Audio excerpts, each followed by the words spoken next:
Hi guys, welcome to my YouTube channel. இன்னைக்கு ஒரு சுவையான சாம்பார் ரெசிபி தான் பார்க்க போகிறோம். வாங்க பார்க்கலாம். சாம்பாருக்கு தேவையான பொருட்கள் பார்க்கலாம். ஒரு பெரிய சைஸ் தக்காளி 2 கட் பண்ணி வச்சுருக்கேன். அப்புறம் 2 பெரிய வெங்காயம் கட் பண்ணி வச்சுருக்கேன். கொஞ்சமாக கருவேப்பிலை, ஒரு 2 பல்லு பூண்டு கட் பண்ணி வச்சுருக்கேன். ஒரு 4 பச்சை மிளகாய் கீறி வச்சுருக்கேன். சாம்பாருக்கு தேவையான காய்கறி நான் 3 காய்கறி எடுத்திருக்கேன். கத்திரிக்காய், முள்ளங்கி, முருங்கைக்காய். உங்களுக்கு என்னென்ன காய்கறி ஆட் பண்ணிக்கணுமோ நீங்கள் ஆட் பண்ணிக்கலாம். இங்கே நான் 1 கப் துவரம்பருப்பை நல்லா கழுவிட்டு பூண்டு பெருங்காயம் போட்டு நல்லா வேக வச்சு கடைஞ்சி எடுத்து வச்சுருக்கேன். இது இங்கே இருக்கட்டும். இப்போ நம்ம அடுப்பில் பாத்திரம் வச்சுட்டு அதில் ஒரு 2 டீஸ்பூன் எண்ணெய் ஊற்றிக்கலாம். எண்ணெய் நல்லா சூடானதுக்கப்புறம் அதில் 1 டீஸ்பூன் கடுகு போட்டுக்கலாம்.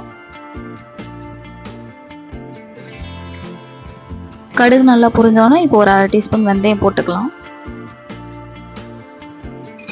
அது கூடவே ஒரு 1/2 டீஸ்பூன் ஜீரகம் சேர்த்துக்கலாம். இப்போ கடுகு ஜீரகம் வெந்தயம் நல்லா புரிஞ்சிருச்சு. இப்போ ஒரு கைப்பிடி அளவு கருவேப்பிலை சேர்த்துக்கலாம். இப்போ இதை நல்லா வதக்கிக்கலாம். இப்போ இதெல்லாம் வதங்கினதுக்கு அப்புறம் 4 பல்லு பூண்டு கட் பண்ணி வச்சிருக்கேன். ஸோ அது இப்போ சேர்த்துக்கலாம். இதோட 4 பச்சை மிளகாய் கீறி வச்சிருக்கேன். ஸோ அதையும் சேர்த்துக்கலாம். இதெல்லாம் நல்லா வதங்குற வரைக்கும் நல்லா வதக்கி எடுத்துக்கலாம். பூண்டு பச்சை மிளகாய் எல்லாம் வதங்கிடுச்சு. ஸோ இந்த ஸ்டேஜில் கட்டி பெருங்காயம் ஒரு சின்ன துண்டை சேர்த்து நல்லா வதக்கிக்கலாம். ஸோ இந்த ஸ்டேஜில் நம்ம 2 கட் பண்ணி வச்சுருக்க பெரிய வெங்காயத்தை சேர்த்து ஆட் பண்ணிக்கலாம்.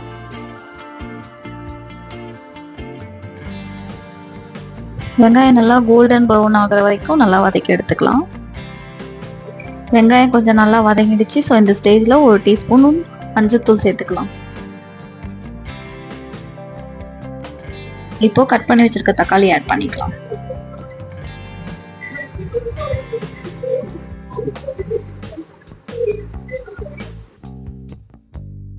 இப்போ வெங்காய தக்காளி நல்லா வேகிற அளவுக்கு நல்லா வதக்கிக்கலாம்.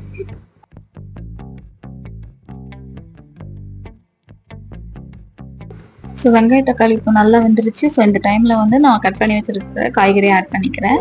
உங்களுக்கு வேணும்னா நீங்கள் இன்னும் எக்ஸ்ட்ரா காய்கறி கூட சேர்த்து ஆட் பண்ணிக்கலாம். இப்போ காய்கறி எல்லாம் எண்ணெயில வேகிற அளவுக்கு ஒரு 5 நிமிஷம் நல்லா வதக்கி எடுத்துக்கலாம்.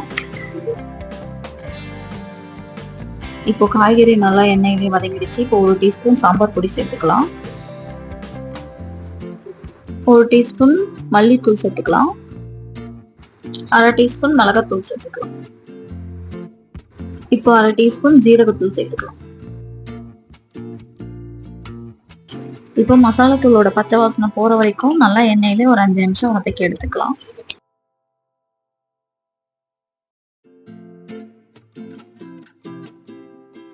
இப்போ காய்கறி மசாலா எல்லாம் நல்லா வதங்கிடுச்சு. ஸோ இந்த ஸ்டேஜ்ல ஒரு 2 கப் தண்ணி ஆட் பண்ணிக்கலாம். ஒரு 10 நிமிஷம் இதை நல்லா வேகட்டும்.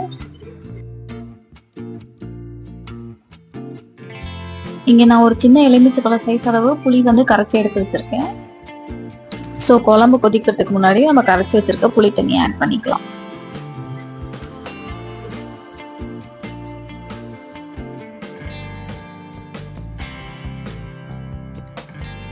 பத்து நிமிஷத்துக்கு அப்புறம் குழம்பு நல்லா கொதிந்துருச்சு. ஸோ இந்த ஸ்டேஜ்ல நம்ம கடைஞ்சி வச்சிருக்க பருப்பை ஆட் பண்ணிக்கலாம்.